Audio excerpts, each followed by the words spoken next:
Get your hands off my son. The words cracked through the stillness like a whip. Nicholas Vance stood at the threshold of his own home, not halfway through the doorway, not even out of his coat, and yet the world had already shifted beneath his feet. He hadn't told anyone he was coming back. Not his assistant. Not his household staff. Not even Theo. Especially not Theo. And now, just as he stepped onto the warm oak floors of his Napa Valley estate after 8 months abroad, this was what greeted him. A stranger. A black woman seated on the sofa, holding his son, in her lap as if she belonged there. A book lay open across her knees. Theo's head was tucked against her chest, and he was smiling, relaxed, arms loosely looped around her waist. Nick's hand tightened on the handle of his overnight duffel. His voice was sharp, cold. I said, "Move away from him." The woman lifted her head. She didn't look alarmed. She didn't flinch. Her hand remained on Theo's back, calm but firm, like she was shielding him. Theo looked up. His eyes widened when he saw his father. "Dad." Nick stepped forward.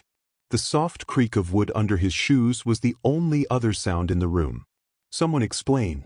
Now." Theo slid off the woman's lap reluctantly and stood between them. "This is Miss Brooks." "I'm Ava Brooks," she added quietly. "I've been caring for Theo." Nick stared at her like she'd spoken a different language. "You've been what?" "Taking care of him. Since February." Nick's jaw clenched. "That's impossible." "You were out of the country," she said evenly.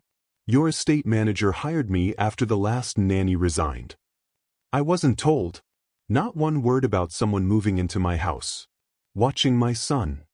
"I live in the guest quarters," she said. "And I didn't replace anyone. I filled a gap." Theo spoke up. "She didn't just watch me. She helped."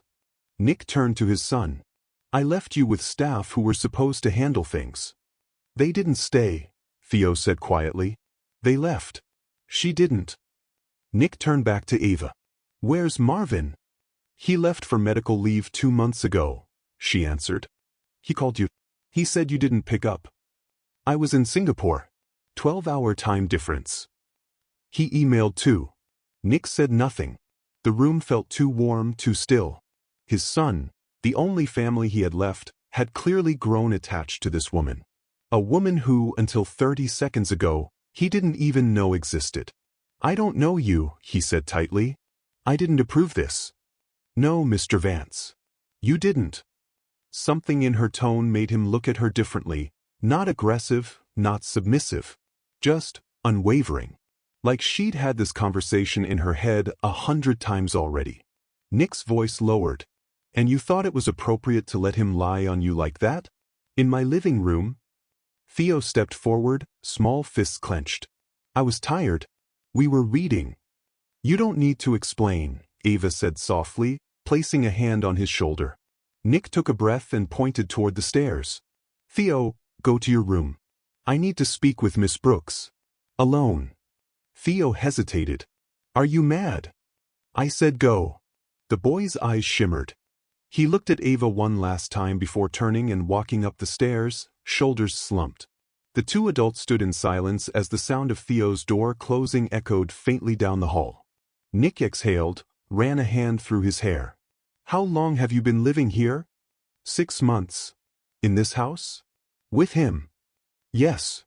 "And no one thought to get my consent?" "Consent," she repeated. "Mr. Vance, your son was 7, grieving and alone. Consent was already overdue." The words stopped him cold. "You weren't here," she continued. "And I'm not saying that to blame you. But the truth is he needed someone. I became that someone. Not by design. By necessity." Nick's mouth opened, then closed. "I read him to sleep," she said. "I taught him how to tie his shoelaces. I was here when he woke up crying for his mom. I stayed. When others left, I stayed." Nick swallowed hard. "He talks about you," she added. "Even when he's mad.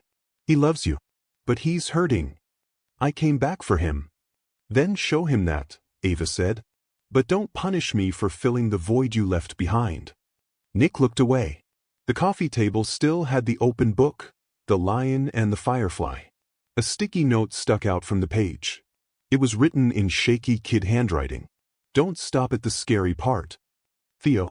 He sat down slowly on the edge of the armchair opposite hers. This wasn't how I planned to come back, he said.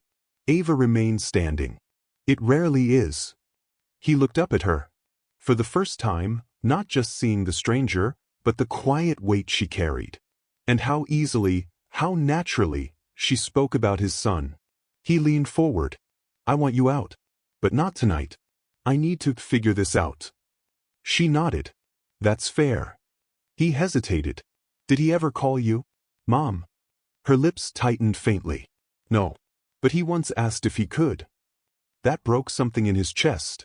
As Ava turned to walk toward the guest wing, her steps soft on the floor, Nick sat back, staring at the quiet room. And for the first time since Rachel's funeral, he realized he might not know his own son anymore. Worse, someone else might.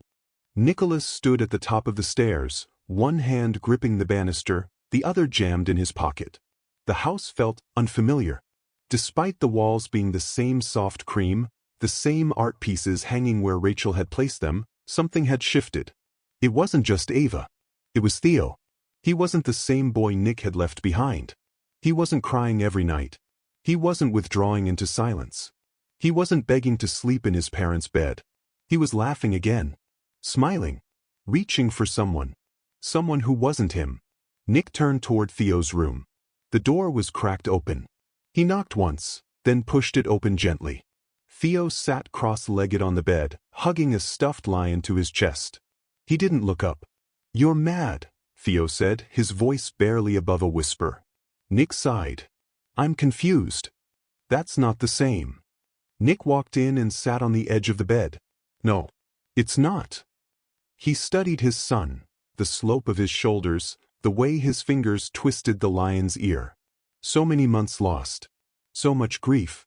I didn't know, Nick said softly. About Ava. About how things were. You didn't ask. The answer sliced clean. I thought giving you space would help. Theo looked up at him now, eyes glassy. You thought leaving would help? Nick closed his eyes for a second. No. I was afraid I'd make things worse. Theo blinked. So you stayed gone? Nick nodded, ashamed. I did. Theo hugged the lion tighter. She stayed. The room fell silent. Nick reached over and gently placed a hand on his son's shoulder. Do you like her? He asked. Theo nodded. Why? Because she listens. Because she doesn't talk to me like I'm broken. Because she knows when I want to talk and when I don't. Nick swallowed hard. I'm sorry, he whispered. For leaving. For not being here when you needed me. Theo didn't respond. But he didn't pull away either. Nick stood slowly. I'm not going anywhere now. That's a promise. Theo looked up again. Are you gonna fire her? Nick paused. I don't know yet. Please don't. And that was the end of it. Theo turned away, curling under the blanket. Nick left the room and closed the door softly behind him. Downstairs, Ava was in the guest wing's den, folding Theo's laundry, neatly, precisely as if it were her own child's. She didn't look up when Nick knocked on the doorframe. I owe you a conversation, he said. She kept folding. Yes, you do. He stepped inside. The room smelled faintly of lavender and lemon detergent.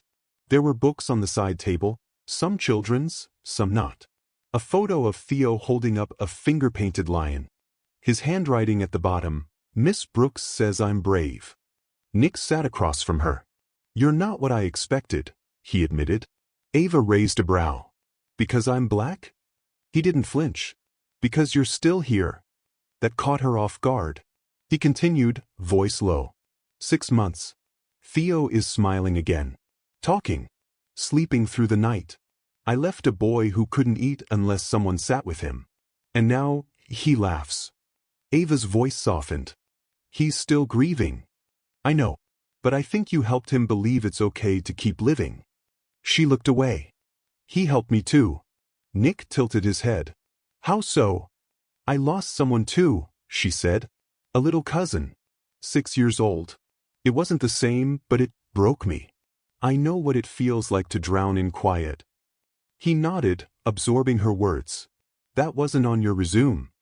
No, she said. But Theo didn't need a resume. He needed presence. Nick leaned back, running a hand over his face.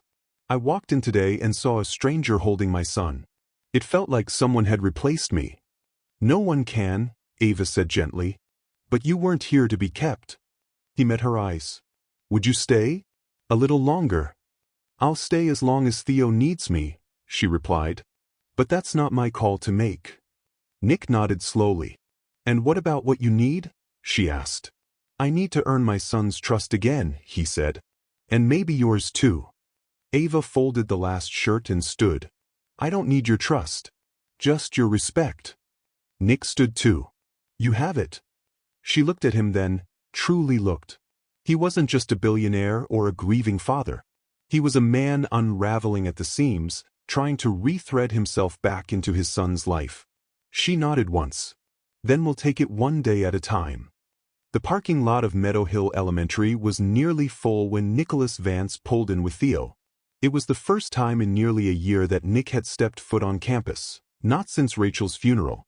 Back then, the staff had spoken in hushed voices, hands gently resting on his shoulder, eyes too wide with pity.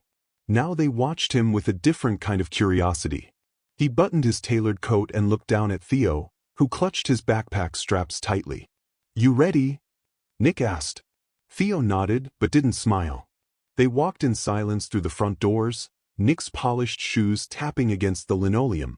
Ava was already there, seated in a row of chairs outside the principal's office. She stood when she saw them, smoothing her blouse. Her expression was calm, but Nick saw the flicker of tension in her posture. Good morning, Mr. Vance, she said, neutral. Miss Brooks. Theo slid between them and knocked lightly on the office door. A woman in a navy blazer opened it with a practiced smile. Mr. Vance. Miss Brooks. And Theo. Come in. Principal Hayden gestured toward the chairs arranged in a loose semicircle around a low table with wooden blocks and a dusty plant. Nick didn't sit immediately. He scanned the office with the instincts of a man used to negotiating billion-dollar deals. Sterile, too quiet, forced warmth in the color palette. So, he said, finally settling in, what's this meeting about? Hayden folded her hands on her desk. There's been a pattern of behavior we felt should be discussed together. Theo has had some difficulty reintegrating socially. Withdrawn during group activities, resistant during certain class exercises. Nick's jaw tensed. He lost his mother. I understand that, Hayden said gently. And we've been patient. But yesterday he pushed another student. Nick turned to his son. Is that true? Theo looked down at his lap. He called Miss Brooks our maid. And said I was pretending she was my mom. A long silence filled the room. Ava sat up straighter. Her face remained composed, but her eyes glinted with something fierce. Did the school address that comment? She asked. Hayden hesitated. The teacher separated the boys. There was a talk about appropriate language. Appropriate? Ava repeated, quiet but sharp. It wasn't inappropriate, Principal Hayden. It was racist. Nick spoke before anyone else could. And the child who said it? We're handling it internally. That's not good enough, Nick said coldly. My son was mocked for finding comfort in someone who's been more present in his life than most adults have been. If your staff can't protect him, I will. Theo's eyes widened. Ava looked over at Nick, surprised, not by the content of what he said, but by the way he said it. Hayden's face tightened. We're committed to creating a safe space for all students. But physical retaliation isn't the answer. I agree, Ava said quietly. But neither is silence. Nick stood. We're done here. Hayden blinked. Mr. Vance. You had a chance to correct this at the classroom level. Now I'll handle it at the board level. He looked down at Theo and held out a hand. Theo took it. Ava followed them out without a word. In the car, Theo sat in the back, quiet. Nick started the engine, then turned in his seat. You okay? Theo nodded. Are you mad at me? No, Nick said. You stood up for someone you care about. That matters. Theo looked out the window. I don't want to go back there. We'll figure it out, Nick said. From the passenger seat, Ava spoke for the first time. He's a good kid. Nick glanced at her. He had to be strong too soon. Ava nodded. So did you. They drove in silence for a few miles, the soft jazz from the radio filling the air between them. Then Nick said, "Thank you. For defending him. And for staying this morning." Ava turned toward him. "I didn't do it for you. I know." He looked at her, and this time, there was no edge in his voice. "But I'm still grateful." It was past 6 when the house finally fell quiet again. Theo had retreated to his room with a sketchpad and a blanket pulled over his head. Nick didn't press. He knew better than to force conversation when the boy was trying to make sense of things in his own way. Downstairs, the kitchen lights were on. Nick paused in the hallway, then walked in and stopped. Ava was at the stove, her back turned, stirring a pot. The scent of garlic, rosemary, and slow-roasted chicken filled the room. "I didn't ask you to cook," he said.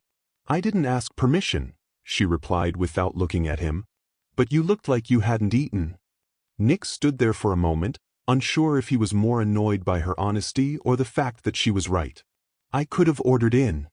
"You still can," Ava said, setting the wooden spoon aside. "But this is ready in 5.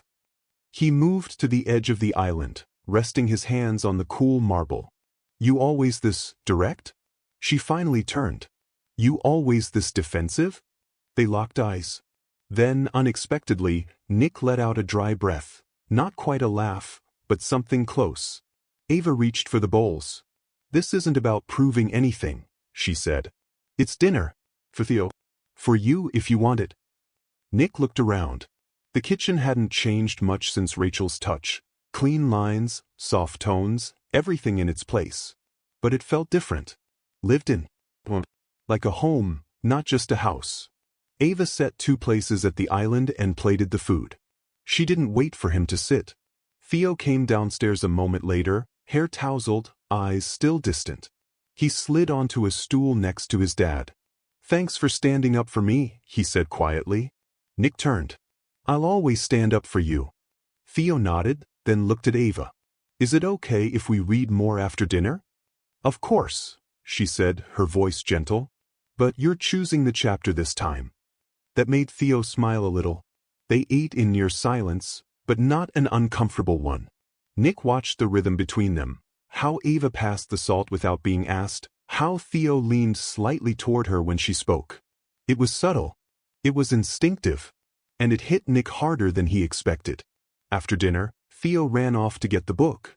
Nick stayed behind, collecting the plates. Ava reached for them too, and their hands brushed. Both paused. "I can handle cleanup," he said. "I'm sure you can," she replied. "But I don't mind." Nick hesitated, then pulled his hand back. "I'm trying," he admitted. "I know." He leaned against the counter. "You're not what I expected in this house." "You said that before." "Yeah, but tonight I meant it differently." Ava dried her hands on a dish towel and looked at him. "I didn't come here to be expected. I came here to help a boy who needed someone." Nick studied her face. "No games. No angles. Just truth." "He doesn't just like you," Nick said. "He trusts you." Ava nodded. "And trust takes time." Nick's voice lowered. "Do you trust me?" She paused. "Not yet." It wasn't cruel. It wasn't a challenge. It was just honest. And strangely, that gave Nick more hope than anything else had in months. Upstairs, Theo called out, "Miss Brooks? It's the dragon chapter." Ava turned. "Be right there." She walked out of the kitchen without waiting for Nick's reply. And for the first time since returning home, he didn't feel like the center of the story. He felt like a man slowly rejoining it. Nick stood alone in the kitchen after Ava left. He stared at the empty plate in front of him, then rinsed it slowly under the tap. The sound of running water filled the room. He couldn't shake the image of Theo looking up at Ava with those gentle, trusting eyes, the same eyes that used to look up at him once. Before the silence. Before the absence. He dried his hands and walked upstairs. He didn't go to his study. He didn't go to his room. He paused outside Theo's door, the one with the dragon stickers still peeling at the corners. From inside, he heard voices. Theo was reading, slowly, stumbling on a word here and there. Ava's voice came next, calmly repeating the word and letting him try again. Nick leaned against the wall. Something loosened in his chest. He didn't interrupt. Instead, he slid down to sit on the floor, back against the cool painted wall, just listening. It wasn't just the sound of his son learning to read again. It was the sound of healing. It was the sound of life returning.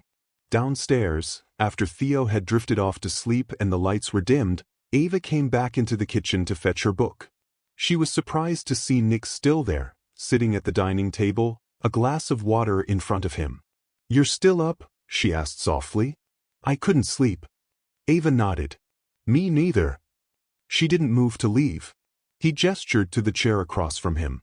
She hesitated, then sat. For a while, neither spoke. The house was quiet, peaceful. "I heard you reading with him," Nick said finally. "Outside the door." Ava smiled faintly. "He's getting better. I should have been there for that." "You're here now," she said simply.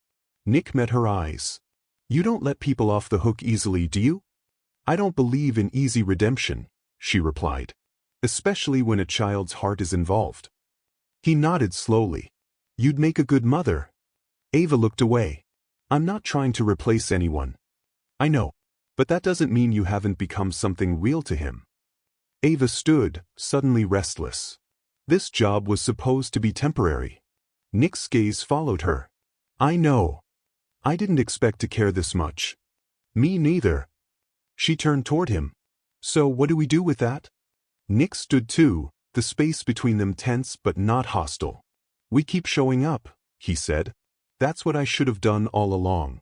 I won't miss any more of his life." Ava searched his face for a long moment. "Then let's see if you mean it." She walked out, this time leaving the lights off behind her. Nick stood in the dark kitchen, alone, but no longer hollow. He had a long way to go. But for the first time in a year, he was willing to walk it. The next morning, the sun spilled through the tall windows of the Vance estate, casting golden light on the hardwood floors and the soft linen curtains that danced gently in the breeze. Nick stood by the window in his study, coffee in hand, phone in the other. He was scrolling through emails he'd ignored for weeks, merger updates, philanthropic invitations, messages from board members wondering if he was ever coming back. But one subject line made his thumb freeze. "Voicemail from Rachel's sister, urgent." He tapped it.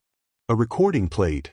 A woman's voice, sharp, anxious, a hint of Midwestern drawl. "Nick, it's Lorraine.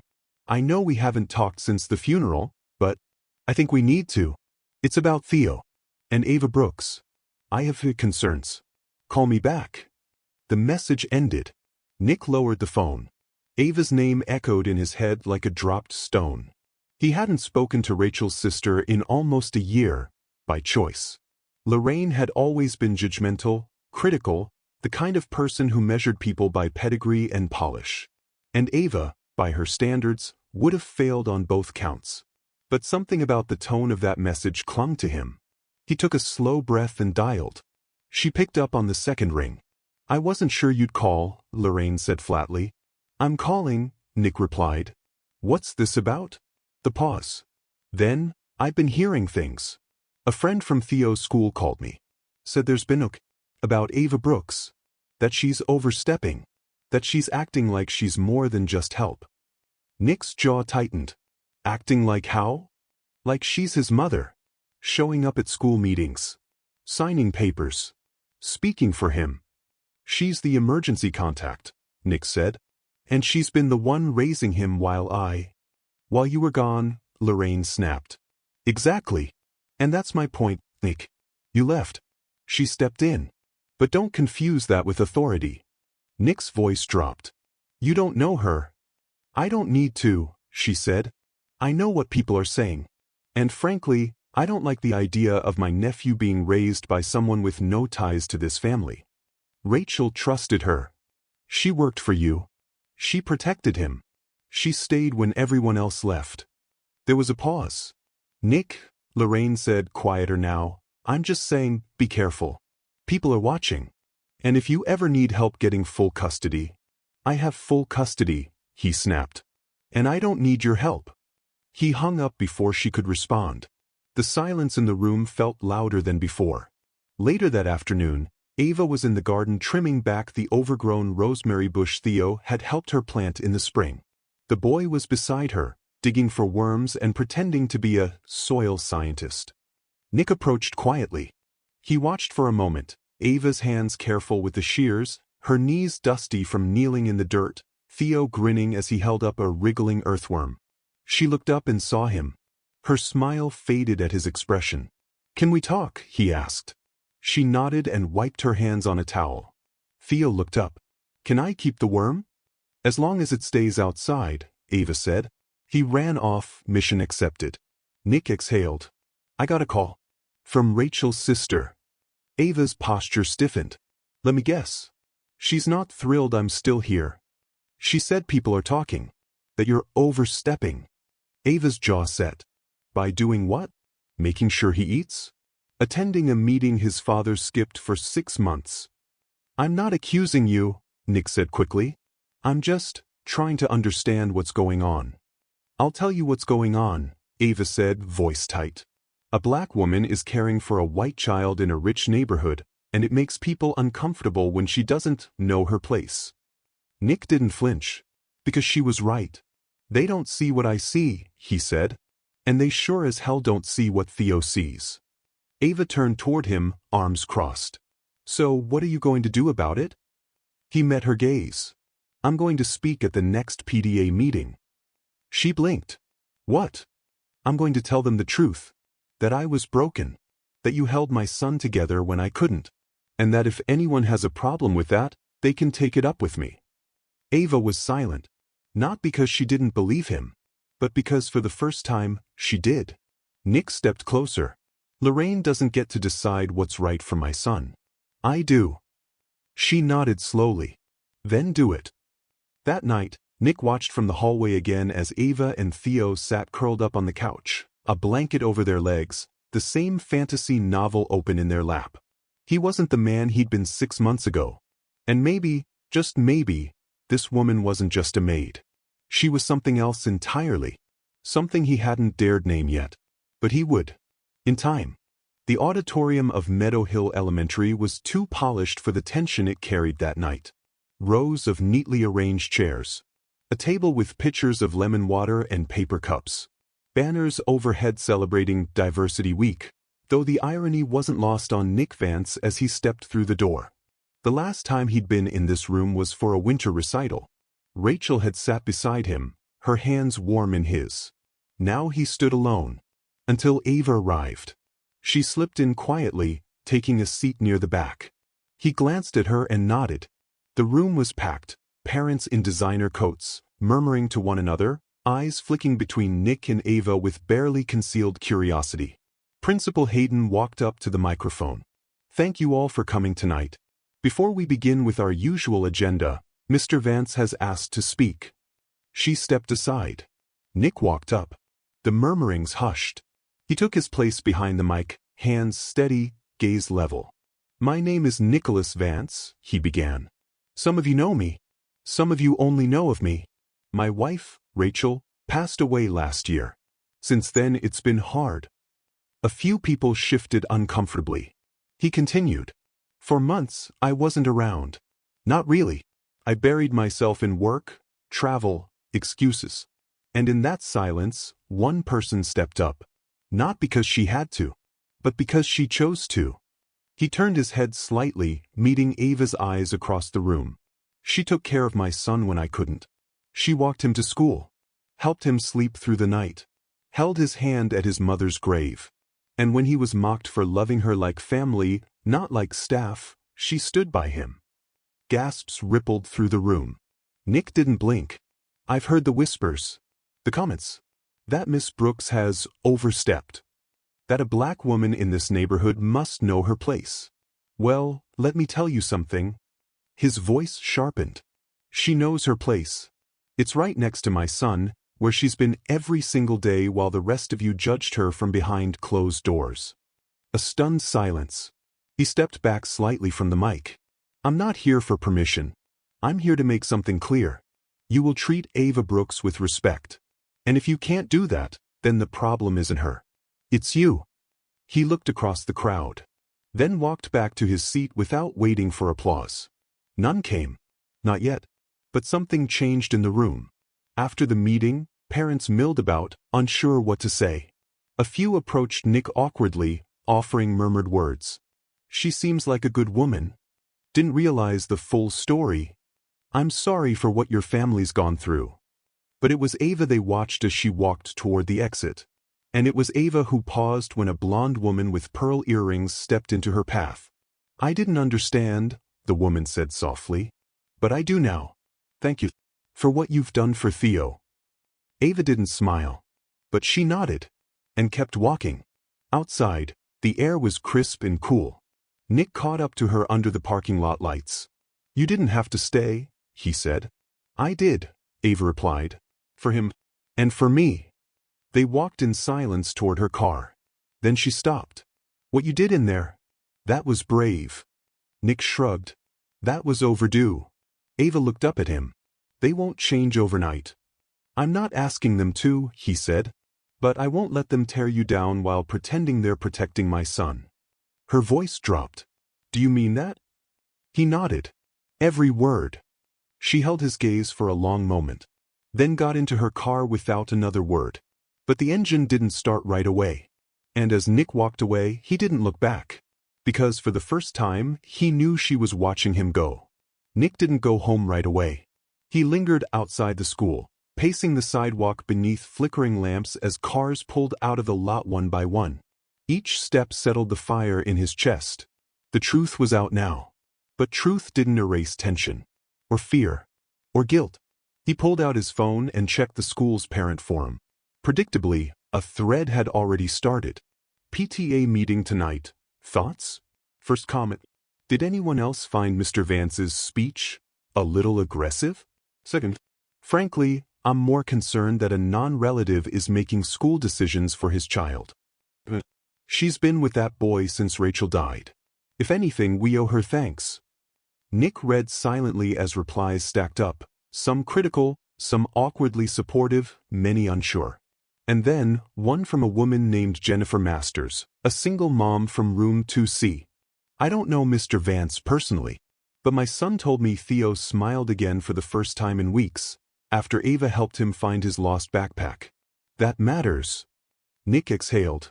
He didn't need everyone's approval. Just enough people willing to listen.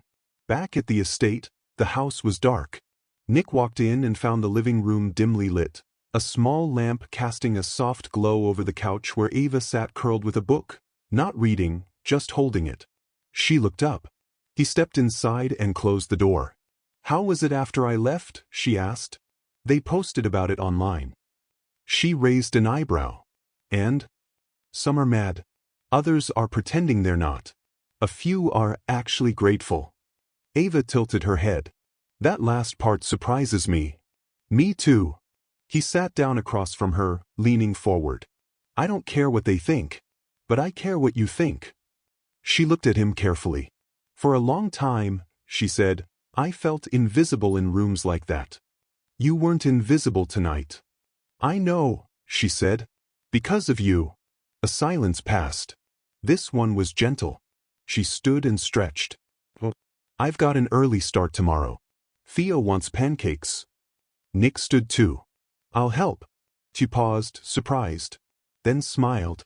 Good night, Mr. Vance. Nick, he said. She turned at the stairs. Then nodded. Good night, Nick. And for the first time since Rachel's funeral, he slept without waking once. Saturday mornings at the Vance estate used to be silent. Rachel had liked to sleep in, and Nick would scroll through financial reports with black coffee while Theo built forts out of pillows in the sunroom. But this Saturday? The kitchen buzzed with the smell of butter and batter. Theo stood on a stool, flipping pancakes with exaggerated focus while Ava hovered nearby. Okay, Mr. Sous Chef, she said, smiling, you're burning it. No, I'm not, Theo grinned. I'm caramelizing. Nick, standing at the counter with a mug in hand, couldn't help but laugh. The boy had color in his cheeks again. Not just from heat, from something deeper. But Ava plated the pancakes, sliding them onto the table with whipped cream and strawberries arranged like little monster faces. Theo squealed. "It's a pancake dragon." Nick sat beside him. "Looks terrifying. Better eat it fast." They dug in. The rhythm was easy, familiar, like they'd done this 100 times. But halfway through breakfast, Theo paused. He looked between them, then put down his fork. "Can I ask something?" he said, voice suddenly serious. Nick and Ava both looked up. "Of course," Nick said. Theo shifted in his seat. "If Mommy picked Miss Ava to take care of me, does that mean she wanted her to stay?" Silence. Ava's eyes flickered. Nick put his fork down too. "She didn't know she was going to get sick," Theo continued, staring at his plate. "But she must have known something. 'Cause she told me once that Miss Ava was a strong heart. And that strong hearts help hold up little ones." Ava's hand slowly touched the edge of the table, gripping it. Nick's throat tightened. He remembered that phrase. Rachel had used it when she first interviewed Ava. Said it after watching her calm Theo during a meltdown no nanny had ever handled. "That woman has a strong heart, Nick. Theo needs people like her." Nick reached across the table, resting his hand lightly over his son's. "I think," he said softly, "Mommy saw something good, and smart, and kind, and she hoped you'd feel safe with that person when she wasn't around." Theo nodded, then turned to Ava. "So can you stay?" Ava blinked. She wasn't ready for that. Not like this. But she bent down, met his eyes. "I'm here now, Theo," she said. "And I'm not going anywhere unless you want me to."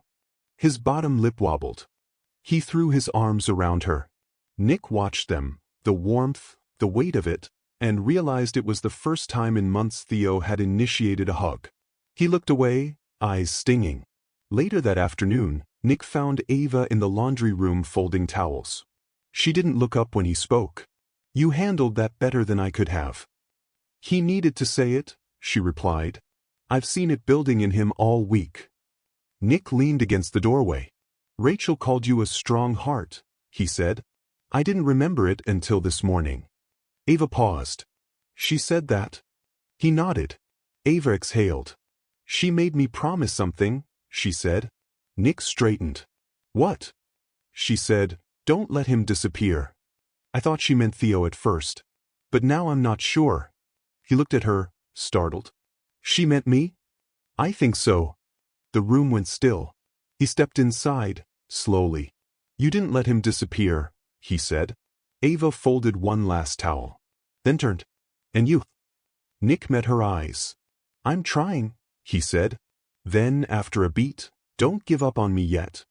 She didn't answer, but she didn't leave either. That night, as rain tapped gently against the windows and Theo snored softly upstairs, Nick sat in his study with the door half open. Ava passed by quietly, book in hand. He looked up. "Ava." She stopped. He stood, walked over. "I meant what I said to him. And to you." She gave a small nod. "I know." "Good night," he said. "Good night, Nick." And her voice wrapped around his name like something delicate, not intimate, not yet, but real. Something was shifting. Not fast, not forced, but steady. And for the first time since the day Rachel died, Nick Vance allowed himself to believe in forward. The doorbell rang just as Ava was helping Theo spell the word adventure. She looked up from the dining table, brows furrowing. "Stay here, sweetheart," she said softly. Theo nodded, legs swinging under the chair, pencil still in hand. Ava dried her hands on a dish towel and headed toward the front of the house. The late afternoon light filtered through the tall windows, casting golden slats across the oak floor. When she opened the door, a woman stood on the threshold, tall, elegant, and dressed like she'd stepped out of a country club catalog. She looked to be in her mid-40s. Perfectly coiffed blonde hair. Camel trench coat. Thin lips painted burgundy. But it was the eyes that Ava noticed first. Cold. Judging. "I'm here to speak with Nicholas Vance," the woman said crisply. Ava held her ground. "May I ask who's calling?" "I'm Vivian Langford," she said, as if the name alone should open doors. Old friend of the family. Ava didn't move. Mr. Vance is currently. I'll wait inside, Vivian said, stepping forward without permission. Ava instinctively moved to block the entryway. Vivian blinked. I'll let him know you're here, Ava said evenly. Vivian's gaze raked over her, from her natural curls pulled into a loose bun to her sweater and jeans. And just for a moment, something sneered at the edge of her voice. Of course, I assume you're the help. Ava didn't flinch. I assume you know how to wait, she replied, then shut the door gently but firmly. Upstairs, Nick was ending a video call when Ava knocked twice and entered. There's a woman downstairs. Vivian Langford. Says she's an old friend. Nick froze for a split second, then exhaled. Of course she showed up. You know her? He nodded, standing. She was Rachel's closest friend growing up. Maid of honor at our wedding. Haven't heard from her since the funeral. Ava hesitated. She tried to walk in without being invited. Nick frowned. Did she? Not quite. That drew a brief smile from him. Then she already met her match. He walked downstairs with Ava beside him. In the foyer, Vivian stood by the console table, idly examining a silver-framed photo of Nick and Theo on the beach. When she heard footsteps, she turned. Nick, she said warmly, arms outstretched. Vivian, he said less warmly. They embraced stiffly. It lasted 2 seconds too long. You look thinner, she observed. You look the same, he replied. Ava lingered quietly near the staircase. Vivian glanced at her, then back at Nick. I didn't mean to intrude. I was just passing through and thought I'd check in. It's been a while. Nick raised a brow. 1.5 years. Well, you know how things get. She waved a manicured hand. Travel. I've been in London mostly. But I couldn't stay away forever. I wanted to see how Theo was, and you. Nick crossed his arms. Vivian's eyes flicked again toward Ava. May we speak privately? Nick didn't budge. Anything you need to say, you can say in front of her. Vivian smiled tightly. Very well.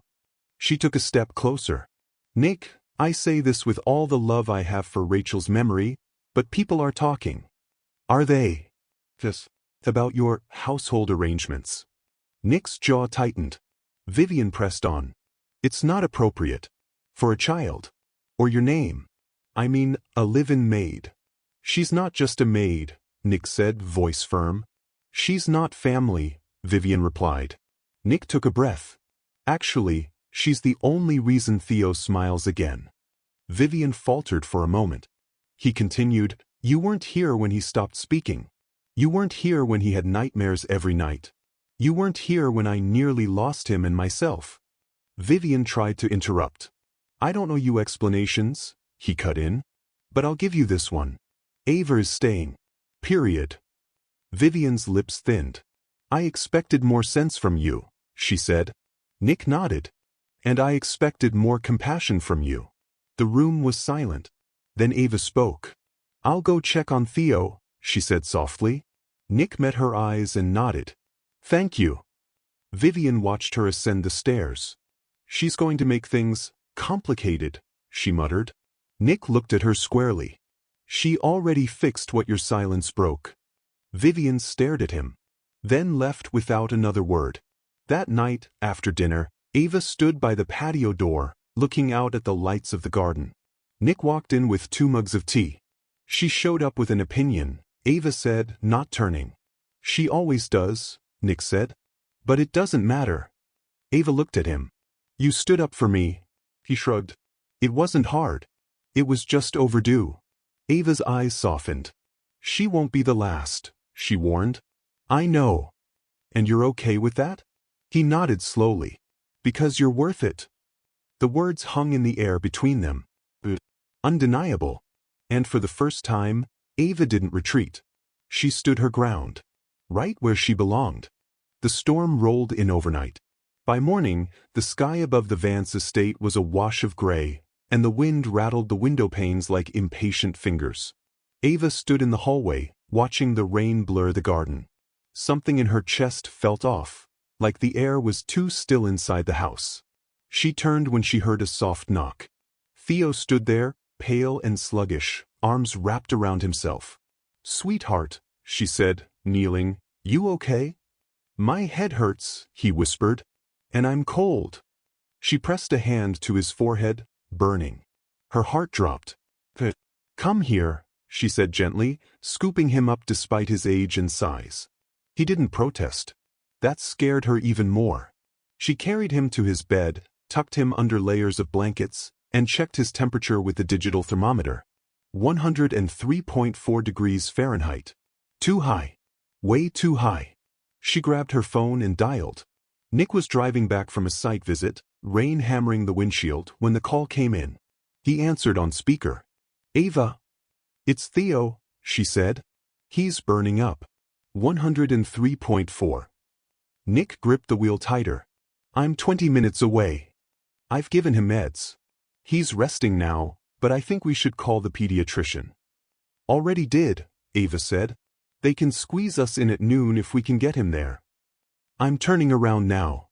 By the time Nick got home, Theo was wrapped in a blanket on the couch, his cheeks flushed and eyes glassy. He barely stirred when his father entered. Nick's chest tightened. "Hey buddy," he said softly, crouching. "You okay?" Theo nodded weakly. Nick glanced at Ava, who stood nearby with a cold compress. "He threw up twice," she said quietly. "No appetite. But he's been calm." Nick reached for his son's hand. It felt too warm. A wave of helplessness washed over him. He hated this. Not being able to fix something. Ava placed a hand on his shoulder. "We'll take him together." The pediatrician's office smelled like hand sanitizer and quiet dread. Theo lay limp on the table while the doctor listened to his chest and examined his throat. "Viral," she said finally. "We've seen a spike in this strain this week. Fever, nausea, fatigue. Could last a few days." "Anything we can do?" Nick asked.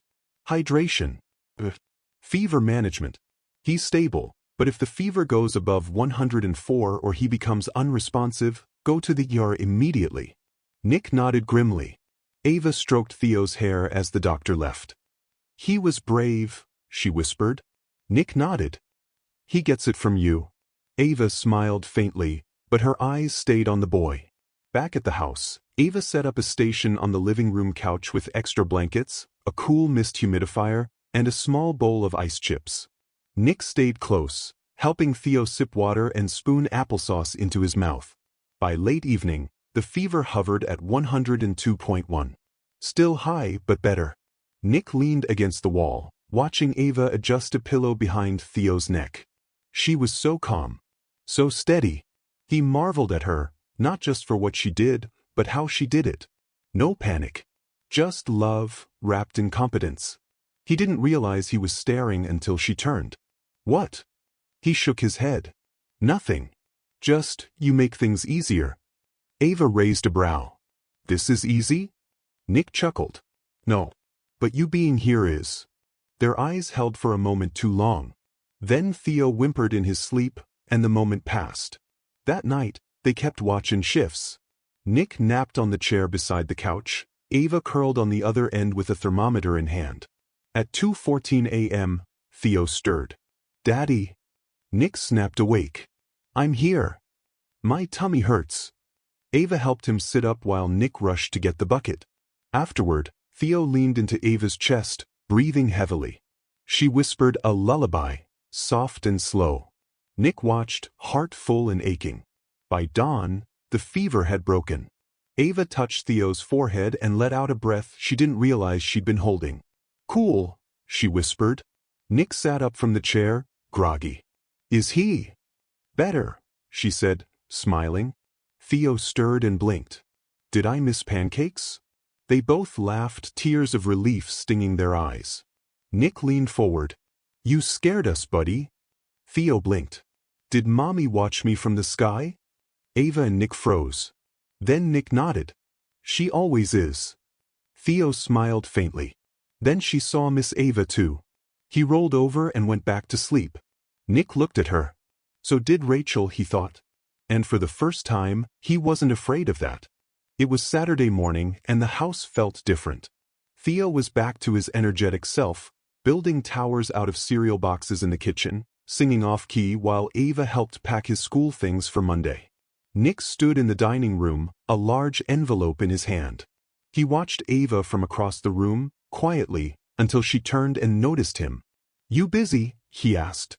She wiped her hands. "Always. But I can pause." He smiled. "Come with me a minute." Nick led her into the study and closed the door behind them. There was no formality in his posture, just something steady, quiet, but important. He handed her the envelope. "What's this?" "A thank you." And a step forward.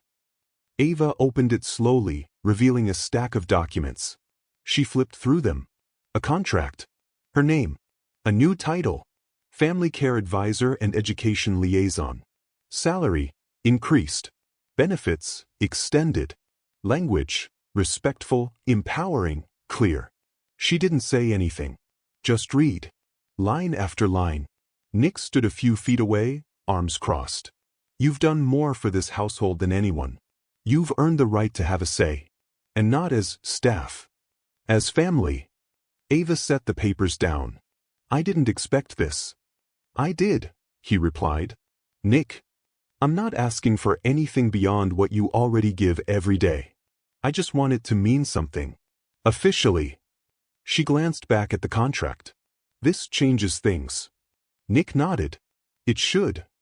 But I'm not just some employee you give a title to," she said. "No. You're not," he said. "You're the reason Theo sleeps through the night. The reason this house doesn't feel like a mausoleum.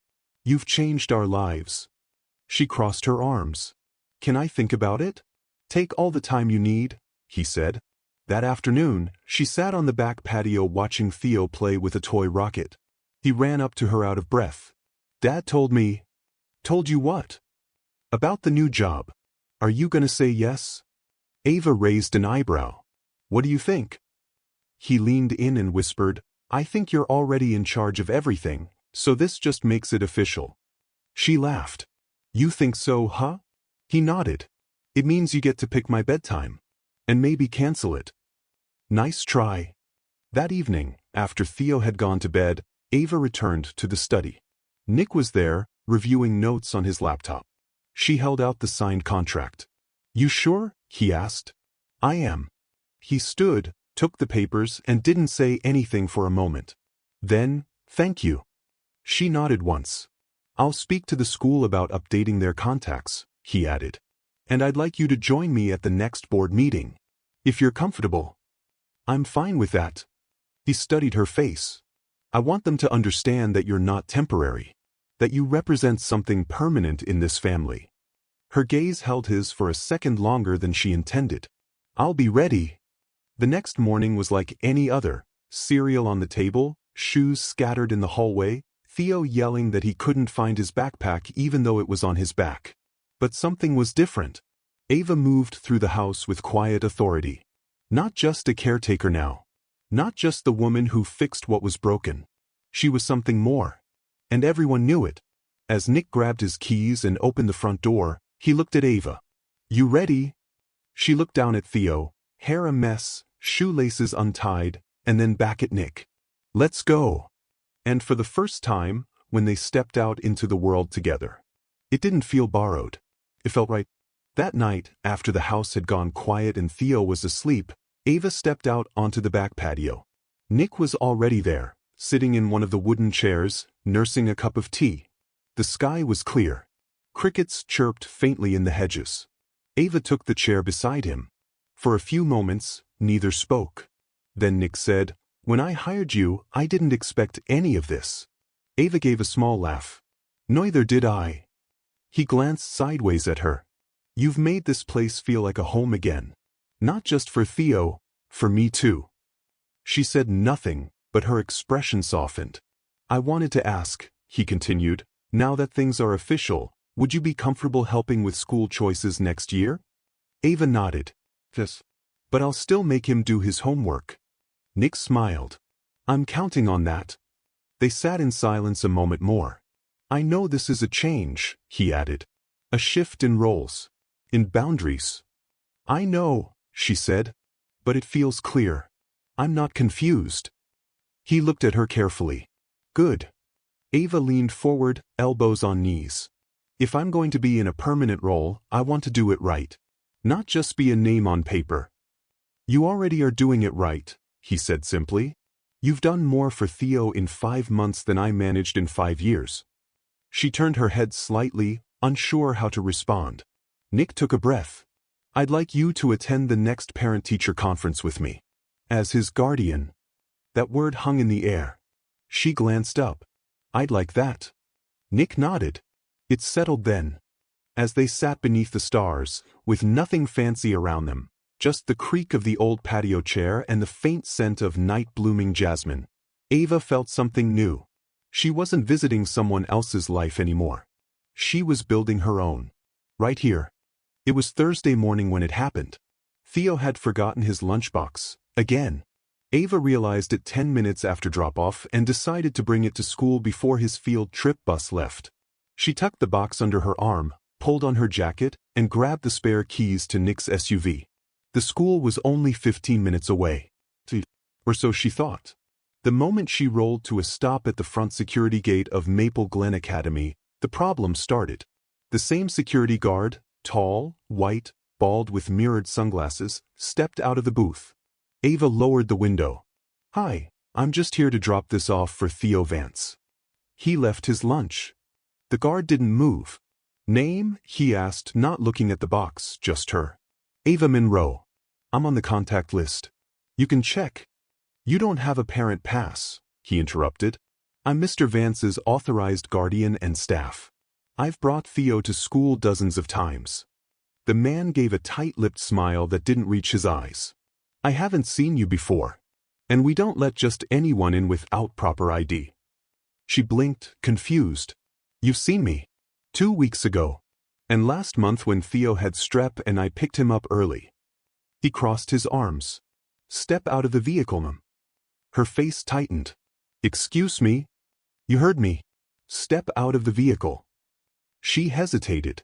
At that moment, another car pulled up behind her, a white Audi. Inside, a blonde woman waved at the guard. He waved back. Go on through, Mrs. Kessler. The gate rolled open for the Audi. Ava watched it pass, then looked back at him. I see, she said, her voice low. Step out. Now. She didn't. Instead, she pressed a button on the dashboard. Calling Nick, she said calmly. Nick was in a boardroom at Whitmore Capital when his phone lit up. Ava. He answered immediately. Hey. A security guard at the school won't let me drop off Theo's lunch, Ava said tightly. He's asking me to step out of the car. Nick stood up mid-meeting. What? I told him I was authorized. He said I don't have the right ID. Put me on speaker. She did. This is Nicholas Vance, he said into the speaker. The woman you're speaking to is my son's full-time guardian and educational liaison. If you don't let her through in the next 30 seconds, I'm coming down there, and I promise, it won't just be me. There was silence. Then the guard's voice, more subdued. Understood, sir. The call ended. The gate rolled open. Ava didn't thank him. She didn't look at him. She drove through with her head high. Inside the school, she handed the lunchbox to the front office, signed the delivery slip, and turned to leave. But she didn't head for the exit. She walked straight toward Principal Fairley's office. The receptionist glanced up. I'd like to speak with the principal, Ava said. Is this about a student? It's about an incident at the gate. Fairley came out a few minutes later. A tall woman in her 50s, silver hair pulled back neatly. Miss Monroe, she said, offering a tight smile. Is everything all right? No, Ava said. Your guard refused to let me through this morning. Despite me being an authorized guardian on record. He let another parent pass without checking anything. Fairley frowned. That doesn't sound like protocol. It was, Ava said. Selective protocol. The principal looked uneasy. I'll speak with him. I expect more than that, Ava said firmly. If I'm going to continue supporting this school, volunteering, attending meetings, handling Theo's day-to-day, then your front gate needs to recognize me as more than the help. Fairley blinked. Ava stepped closer. Respect isn't given based on who drives what car or wears what jacket. It's based on who shows up, for your students, for your teachers, for the children who call this place a second home. Fairly nodded slowly. I understand. You'll have no more issues. I better not. And with that, Ava turned and walked out. No anger, no tears. Just presence. The kind you can't ignore.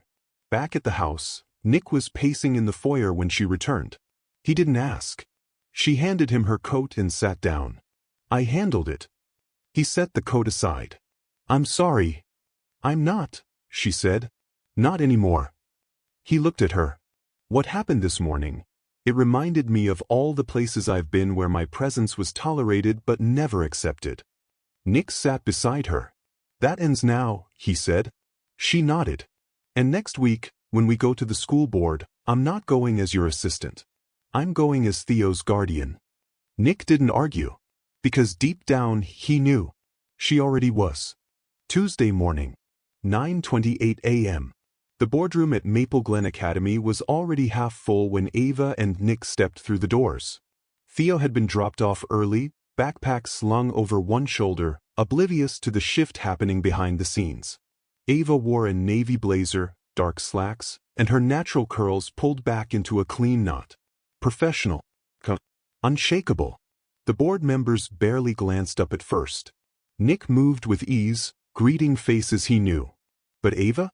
She stood just behind him, silent, eyes scanning the room, taking in every look, every whisper. One woman at the table whispered to another. A man with a clipboard looked over his glasses and blinked twice when he saw Ava take the seat next to Nick. Not behind him. Not in the corner. Next to him. Equal. Principal Fairley entered, clearing her throat. Let's begin.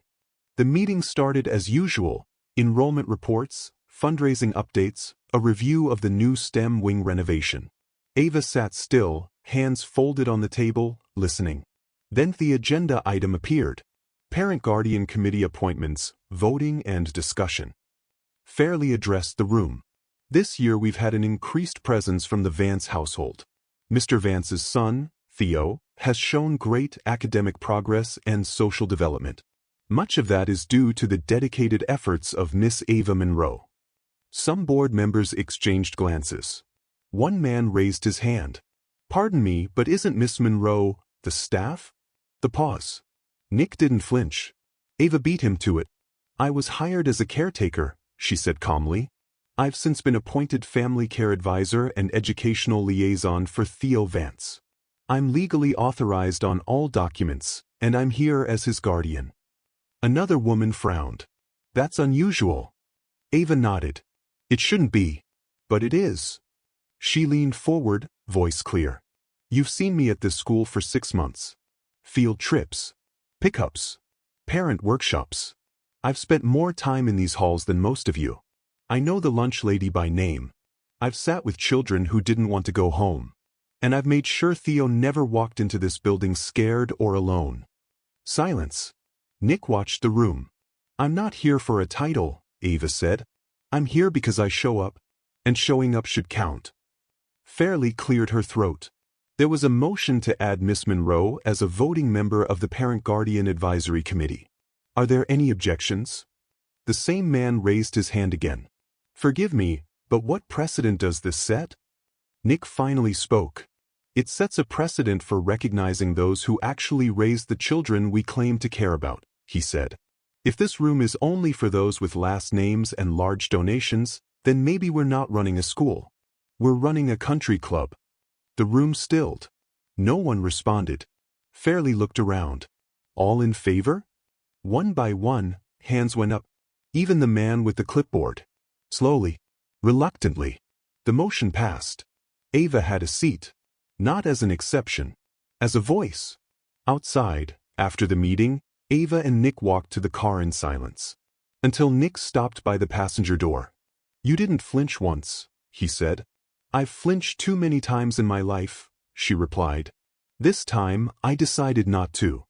He nodded. Thank you for today. She smiled faintly. It wasn't just for Theo. Nick hesitated. Then, you've changed this house. She looked at him. You changed first, she said. I just gave it room to breathe. They stood there a second too long. Then the school bell rang in the distance. And life resumed. That evening, Theo sat at the table, scribbling on a piece of paper with crayons. What are you drawing? Ava asked. He turned it around proudly. 3 stick figures. 1 tall, 1 medium, 1 little one in the middle. Underneath, in shaky kid handwriting, my family. Ava looked at the drawing, then at Nick. He met her eyes. Said nothing, but everything was understood. If this story moved you, if you've ever been underestimated, overlooked, or asked to stay in the background, let Ava Monroe remind you. Showing up matters. Speaking up matters. You matter. Share your thoughts in the comments. Tell us which moment hit you hardest. And don't forget to subscribe for more powerful stories about love, justice, and the quiet strength of good people. Because sometimes the person you tried to ignore becomes the one who changes everything.